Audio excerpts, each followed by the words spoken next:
జనరల్‌గా ఒకప్పుడు ప్రొటెస్ట్ ఎలా ఉండేవి? నిరసనలు, నిరాహార దీక్షలు ఇవన్నీ ఉండేవి గదండీ! ఇప్పుడు మీరు చూస్తే గనక జెన్‌జీలు ఎట్లా అంటే ఇన్‌స్టాగ్రామ్‌లో గెట్ రెడీ విత్ మీ అంటే నేను ఇలా తయారై ఆ! ప్రొటెస్ట్‌కెళ్తున్నాను. అంటే మనకు అవెంజర్స్ మీకు ఐడియా ఉందా అండి అవును. అప్పట్లో? ఆ గెటప్స్ ఏసుకొనెళ్ళడం, పోలీసులు కొట్టడానికి వస్తున్నప్పుడు జనగణమన పాడడం. అంటే వాళ్ళని వాళ్ళు ప్రొటెక్ట్ జేసుకోవడానికి. అంటే వాళ్ళకున్న ఏవేవి ఉన్నాయో క్రియేటివిటీ ఐడియాస్ మొత్తం ప్రొటెస్ట్‌లో జూపిచ్చారు. అంటే అవును. తన్నులు తినేవాళ్ళు తిన్నారు, ఇబ్బంది పడ్డారు ఇవన్నీ గూడున్నాయి.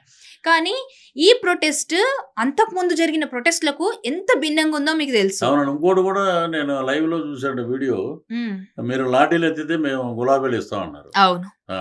సో, ఇదంతా చూస్తున్నప్పుడు మీకు ఏమనిపిస్తుంది ఈ జెన్‌జీల గురించి? అంటే వాళ్ళకి కావాల్సిన హక్కులు కాపాడుకోవడం కోసం వాళ్ళేంటంటే స్వాగతిస్తున్నారు.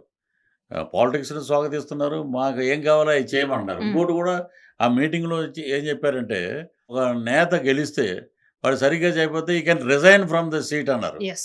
వాళ్ళిచ్చిన స్లోగన్స్.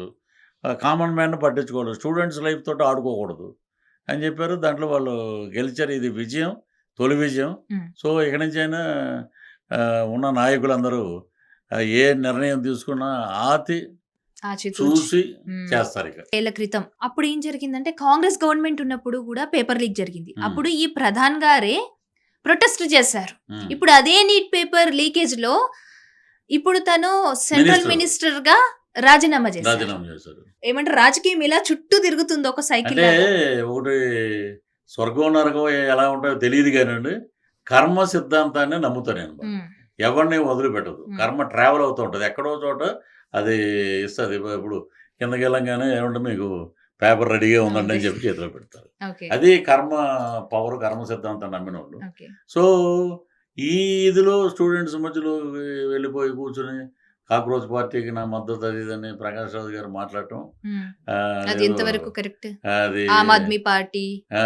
అది ప్రకాష్ రాజ్ గారు. ఆయన ఏదో రకంగా ఎటు సపోర్ట్ ఉంటే అటు మాట్లాడతాడు. ఒక లీడరు, బ్రహ్మాండమైన లీడరు. నువ్వు తిరిగావు. ఎందుకు నీకు మోడీ మీద నీకు కోపం? ఎందుకు నీకు సిస్టమ్ మీద కోపం? అని సిస్టమ్ మీద కోపం ఉంటే మాట్లాడొచ్చు. కానీ మాట్లాడాలి. నీట్ పేపర్‌కి రాముల వారిని తిట్టడానికి, అమ్మవారిని తిట్టడం ఇది అది, ఎంతవరకు కరెక్ట్ అది అంటారు? కరెక్ట్ కాదది. హ్మ్. ఇప్పుడు అది ఈరోజు రాముడు, హ్మ్. జై శ్రీరామ్, హ్మ్. బీజేపీ నినాదం అంటున్నారు. హ్మ్. కొన్ని వేల సంవత్సరాల నుంచి ప్రతి పల్లెటూరులో ఒక రామాలయం ఉంది. ఉండేది. అది ఎప్పటినుంచో ఉంది మన సాంప్రదాయం ప్రకారం. సనాతన ధర్మానికి హిందువుల్ని కాపాడాలి. హిందువుల్ని టార్చర్ పెడుతున్నారు. హిందువుల మీద హత్యలు జరుగుతున్నాయి. మనం బంగ్లాదేశ్ చూసాం రీసెంట్‌గా. వీటినన్నిటిని ప్రొటెక్ట్ చేయటానికి అలాగే కలకట్టా, వెస్ట్ బెంగాల్ మరి అంత ఇదిలో మమతా బెనర్జీ గారిని కూర్చోబెట్టారు పక్కకి. ఆ హిందువులు కొన్ని కొన్ని గుళ్ళు చూస్తే అండి నిజంగా ఆశ్చర్యపోయాం. కొన్ని గుళ్ళైతే స్ట్రీట్‌కి అడ్డంగా గేట్లు పెట్టేసి, ఆ టెంపుల్స్‌లో కూడా ఎలవ్ లేకుండా అలా జరిగిందప్పుడు. హ్మ్. ఇప్పుడు ఎప్పుడైతే ఆ కోటలు బద్దలు ఎక్కువ రోజులు ఉండవండి అవి. చరిత్ర ఉంటది. ఒక 10 హ్మ్. ఏళ్ళు, 20 ఏళ్ళు. హ్మ్. బద్దలైపోయాక అసలు ఒరిజినాలిటీ బయటికొస్తది. సో, బీజేపీ హిందూ తత్వాన్ని కాపాడుతుందనంటే దాంట్లో తప్పు లేదు. హ్మ్. హిందువులు ఈరోజు ధైర్యంగా ఉన్నారనంటే ఓన్లీ సెంట్రల్‌లో బీజేపీ ఉండటం వల్ల. మరి వీళ్ళేంటంటే దేనికి పడితే దానికి లింక్ పెట్టి అలా మాట్లాడటం అనేది కరెక్ట్ కాదు. ఇప్పుడు కొన్ని మీడియా ఛానెల్స్ కానీ, లేదంటే కొంతమంది లీడర్స్ మాట్లాడుతున్నారు. ప్రొటెస్ట్ అనేది నిజం.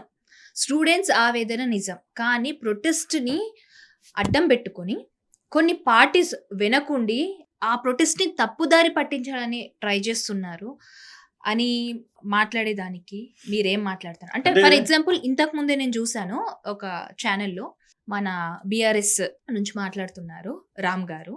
ఏంటంటే మీరెందుకు పార్టిసిపేట్ చేయట్లేదు అని అన్నప్పుడు, రాజకీయ పార్టీలు ఎప్పుడు కూడా స్టూడెంట్‌కి సంబంధించిన ప్రొటెస్ట్‌లో పాల్గొనకూడదు.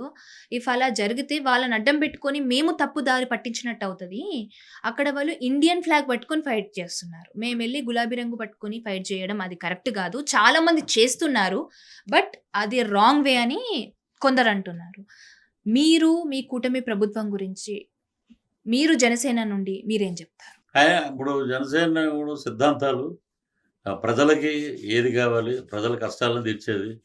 25 కేజీల బియ్యం కోసం కాదు మనం పోరాడేది. 25 ఏళ్ల మన బిడ్డల భవిష్యత్తు కోసం. That is the main slogan of Pavan Kalyan garu. ఆ! పార్టీ పెట్టింది అదే. సిద్ధాంతాలు మేమేదో మూర్ఖత్వంగా ప్రజల మీద రుద్దే సిద్ధాంతాలు రుద్దడం. కాదండి. హ్మ్. ప్రజల కోసం దగ్గరయ్యే సిద్ధాంతాలు మావన్నీ. సో, దీంట్లో కూడా పవన్ కళ్యాణ్ గారు ఆయన హాస్పిటల్ పాలవ్వటం, ఆ సర్జరీ నుంచి బయటికి రావటం. అంటే we're also expecting some statement from మా లీడర్ దగ్గర నుంచి. హ్మ్. ఆయన తప్పకుండా వీటన్నిటి మీద క్షుణ్ణంగా అధ్యయనం చేసి దాని మీద మాట్లాడతారాయన. స్టూడెంట్స్ ఏమనుకున్నారు అంటే ఎవరైతే సెంట్రల్ మినిస్టర్ ఉన్నారో దేవేంద్ర ప్రధాన్ గారు, ఆయన దిగాలి అనుకున్నారు. దిగారు. దింపారండి. ఇక్కడ అండ్ ఒకటి ఉందండి. ఇంకొకటి కూడా మాట్లాడుతున్నారండి. ప్రతి ఒక్క దానికొచ్చి టాలీవుడ్ నుండి పెద్ద పెద్ద హీరోలు పోస్టులు పెడుతుంటారు. క్రికెట్ విన్ అయినప్పుడు ఇండియా గురించి, దాని గురించి పోస్టులు పెడుతుంటారు. పిల్లలు ఇంత ఇబ్బంది పడుతున్నారు, ఇన్ని ప్రొటెస్టులు చేస్తున్నారు. చివరికి కొంతమంది ముందుకొచ్చి పెట్టారు. అంటే వేరే ఫిల్మ్ ఇండస్ట్రీ కాకపోతే మనకు హిందీ నుండి పెట్టారు. మన టీఎఫ్ఐ నుంచి ఏ ఒక్కరు ఒక పోస్ట్ కూడా పెట్టలేరు అని మాట్లాడుతున్నారు.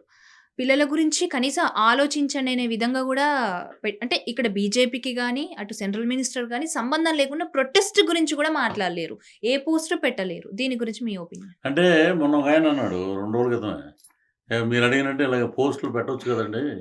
అనంటే, పెట్టొచ్చండి ఇంకా ఎవరు పెట్టలేదని. ఏమంటే మీరు చదువుకోలేదన్నాడు. ఎవరో ఎంఏ ఎకనామిక్స్ స్టూడెంట్. హ్మ్.